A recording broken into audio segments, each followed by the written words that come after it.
Hello everyone, কেমন আছেন সবাই? আমার লক্ষ্মীর সংসারে আপনাদের সবাইকে স্বাগত জানাচ্ছি। আশা করছি আমার এই ভিডিওটি আপনারা যে যেখান থেকে দেখছেন সকলেই ভালো আছেন। আমরাও সকলে আজকে কিন্তু খুব ভালো আছি। আজকে হলো হোলি। তো আজকে আপনাদের হোলি খুব ভালো কাটুক এবং এই ভিডিওটি আপনাদের কাছে পৌঁছাবে হয়তো দেরিতেই, কারণ আমার এডিটিং করতে একটু তো সময় লাগবেই। তো আজকে বুধবার আমি ভয়েস ওভার দিচ্ছি, আর গতকাল মানে বৃহস্পতিবার আপনারা ভিডিওটি পাবেন। তো আশা করছি আপনাদের ভিডিওটি ভালো লাগবে। তবে জানেন তো, আজকে আমার পুজোটি মানে পুজো দেওয়াটা দুবার হয়ে গেছে। তো আপনাদের জানাবো কেন পুজোটা দুবার হলো।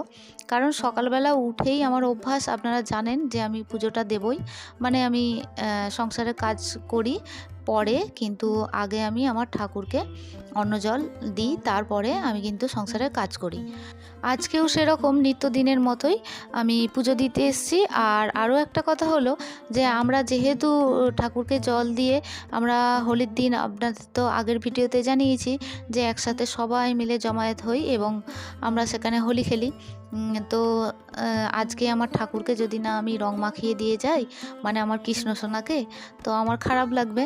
তো তাই আমি করলাম কি, আগে আমি আমার ঠাকুরকে আমি পুজো দিয়ে নিচ্ছি। তবে জানেন, আমি ইউটিউবে অনেকের ভিডিও দেখছিলাম এবং আশপাশ থেকে শুনছিলাম যে যেহেতু গ্রহণের সময় আছে, মানে সময়টা 3:20 গ্রহণের সময় ছিল, তো সেটা 6:30 নাগাদ কাটবে।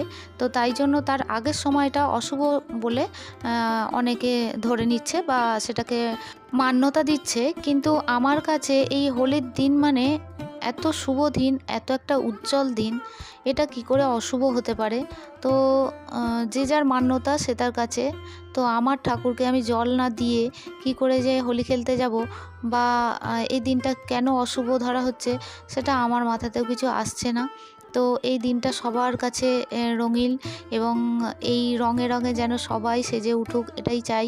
তো এই দিনটাতে আমার মনে হলো যে না, আমার ঘরে ঈশ্বর থাকাতেও আমি পুজো দিতে পারবো না।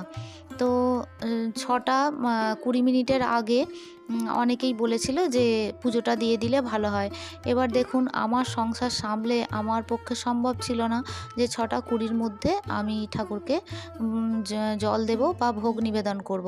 তবে খুব ইচ্ছা ছিল জানেন ভোগ নিবেদন করার, কিন্তু সেভাবে হলো না। তবে আজকের দিনটাতে আমার দুবার আমার কৃষ্ণ সোনাকে আমি পুজো দিতে পেরেছি, এটা ভেবেই আমার ভালো লাগছে এবং আমি খুব সুন্দর দিনটা কাটিয়েছি এবং দুটো পুজোই আপনাদের সঙ্গে শেয়ার করব। তবে এবছরেই আমার দুবার করে পুজো হয়েছে জানেন, অন্যান্য বারে কিন্তু আমার একবারেই ঠাকুরকে জল দেওয়া হয়ে যায়। তবে কৃষ্ণ সোনা বোধহয় চেয়েছিল যে দুবারেই আমি আমার হাতে জল পাবে, তো তাই কৃষ্ণ সোনাকে আমি এবছরে দুবারই আমি জল দিলাম। তো এটা নিত্যদিনের যেমন সেবা দিই, সেইভাবেই আমি আমার কৃষ্ণ সোনাকে জল দিয়ে আমি মানে হোলি খেলতে যাব। তো আমি প্রথমে কৃষ্ণ সোনাকে একটু স্নান করিয়ে দিয়েছিলাম। তারপরে যেহেতু আজকে দোল পূর্ণিমা, তো তাই আমি একটু আবির নিয়ে নিলাম এবং আমার কৃষ্ণ সোনার পায়ে আমি তুলসী পাতা নিবেদন করলাম চন্দন সহযোগে, আর একটু গালের মধ্যে আমি একটু আবির দিয়ে দিচ্ছি।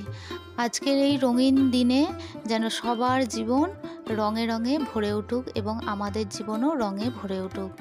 তো এই কামনার্থেই আমি ঈশ্বরকে সবসময় জানাবো যে ঈশ্বর সবারই যেন ভালো হয় আর আজকের দিনটা যেন সবার ভালো কাটে। তো আমার শ্রীকৃষ্ণকে আমি সুন্দর করে আবির দিয়ে দিলাম এবং সমস্ত ঠাকুরের পায়েই আমি দিয়েছি, তবে সেটা আমি ভিডিও ক্যাপচার সমস্তটা করতে পারিনি।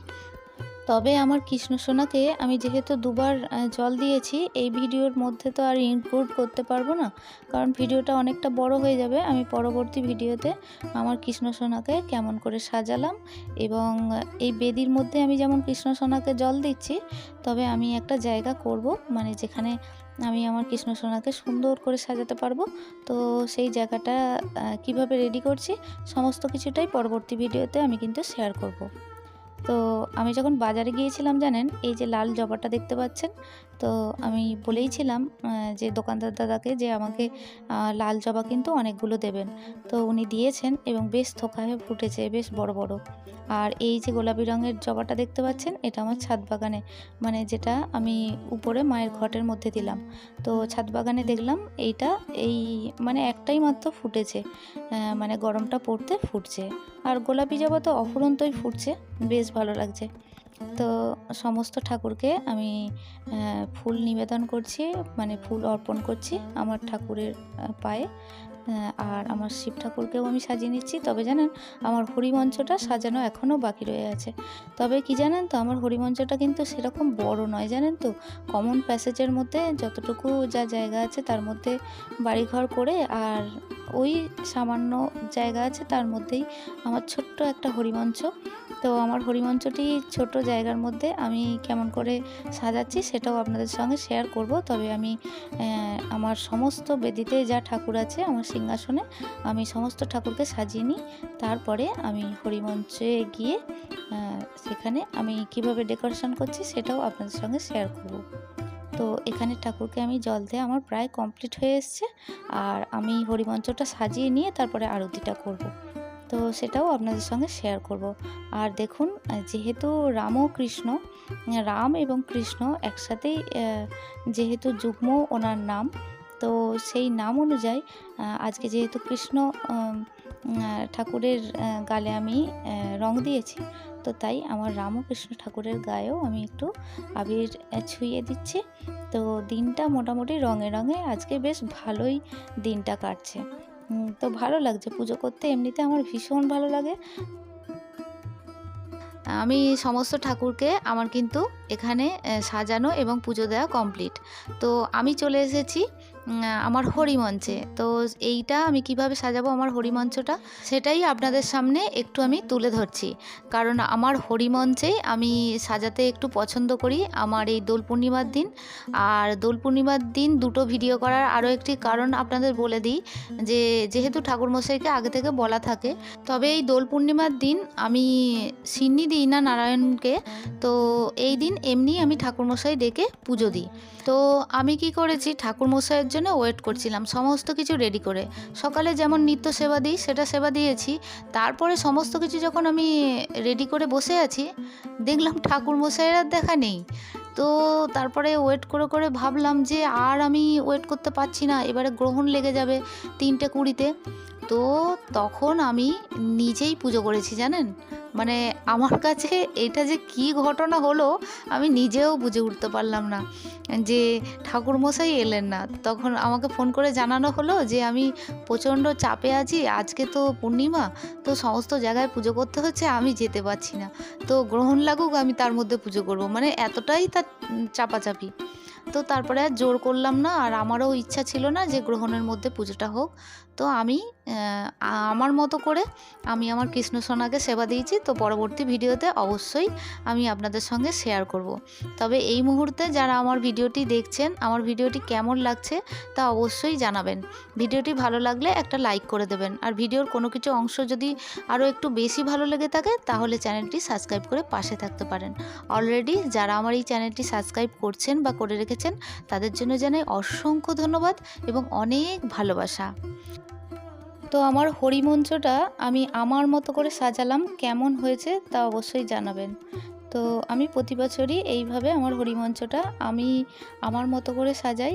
আর আপনারা তো দেখতেই পেলেন যে রাধাকৃষ্ণর ওখানে যেহেতু হরিমঞ্চের নিচে সুন্দর করে মূর্তি আছে, তো সেগুলোও আমি দিয়ে দিলাম, মানে আবির দিলাম, এবং গৌরনিতাইয়ের পায়েও আমি আবির দিলাম। আমার মনটা আজকে ভীষণ ভালো হয়ে গেল। জানেন তো, আমি যখন বাইরে কোথাও যাই, মানে বেড়াতে যাই বা বাইরে কোথাও পুজো দিতে গেলে, যেখানেই যাই না কেন, আমার বাড়ির ঠাকুরকে আমি যতক্ষণ না পুজো করে যেতে পারি আমার মনটা ঠিক শান্তি লাগে না। তো আজকে আমি দোল পূর্ণিমাতে আমার সমস্ত বন্ধু বান্ধবীদের সঙ্গে দেখা করতে যাব এবং ওখানেই আবির খেলবো। তো তাই আমি বাড়ির ঠাকুরকে একটু আমি নিত্য সেবা যেভাবে দিই সেভাবে দিয়ে গেলাম। আবারও আমি আমার কৃষ্ণ সোনাকে এসে সাজাবো এবং সুন্দর করে জায়গাটা ডেকোরেশন করব এবং আপনাদের সঙ্গেও শেয়ার করব। তো আজকের ভিডিওটি এই পর্যন্তই রাখছি। দেখা হচ্ছে আপনাদের সঙ্গে পরবর্তী ভিডিওতে। ততক্ষণের জন্য আপনারা সবাই ভালো থাকবেন। টাটা।